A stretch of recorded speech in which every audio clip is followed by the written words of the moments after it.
আরে আরে ঝড় উঠেছে, ঝড় উঠেছে, দরজা জানলা বন্ধ কর, এক্ষুনি ঘরে ধুলো ঢুকে যাবে। এই রকম কথাগুলো আমরা আমাদের ছোটোবেলায় অনেক শুনেছিলাম। বৈশাখ মাসের শুরুতেই যে কালবৈশাখী ঝড় আসতো, এত যেন ভয় লাগতো যে এই যে ঝড় উঠছে এই কথাটা শুনলেই যেন ভয় উঠতো। সমস্ত কিছু দরজা জানলা যেন একেবারে ভেঙে যেন ঝড় ঘরের মধ্যেই প্রায় ঢুকে আসতো। এত ধুলো ধুলো হয়ে যেত, মানে অনেকের হতো এরকম শুনেওছি যে দরজা জানলার কাঁচ পর্যন্ত ভেঙে গেছে।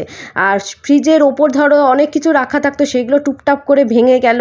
এই রকম তো আমরা শুনি। কিন্তু এখনকার দিনে যে কালবৈশাখী ঝড়ের ওরকম ভয়াবহতা লক্ষ্যই করতে পারি না, মানে দেখাই যায় না। ঝড় ওঠে ঠিক কথা, বৃষ্টিও আসে, কিন্তু ওই যে ভয় ব্যাপারটা ওটা কিন্তু আর দেখতে পাই না। তো একদিকে তবু ঠিক আছে, কিন্তু তবুও কিন্তু যে প্রাকৃতিক যে ব্যাপারটা সেটা কিন্তু আমরা মিস করি।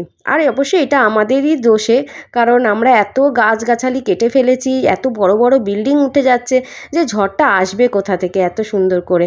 তো যাই হোক, প্রত্যেকবারের মতো কালবৈশাখীর পরে একটা স্নিগ্ধ হাওয়া যেমন দেয় আর তার সাথে বৃষ্টি, পুরো মন জুড়ে যায়। এসি ঘরে থাকি, এসি ঘরে শুই, এটা ঠিক কথা, কিন্তু কোথাও যেন একটা মনে মনে আনন্দ হচ্ছিল যে যারা খুব কষ্টে গরমে কষ্ট পায় তারা আজকে শান্তির ঘুম ঘুমাতে পারবে। আর এই ঝড়ের পরে গরম গরম স্যুপ খেতে আমার তো ভীষণই ভালো লাগে। তো আজকের ডিনারে ছিল এরকম হোমমেড চিকেন স্যুপ, যদিও চিকেন তোমরা দেখতে পাবে না কারণ বাটির তলায় একেবারে চাপা পড়ে গেছে। তো চলো, আজকের সিনেমা আমি এখানেই শেষ করলাম। চলো, টাটা।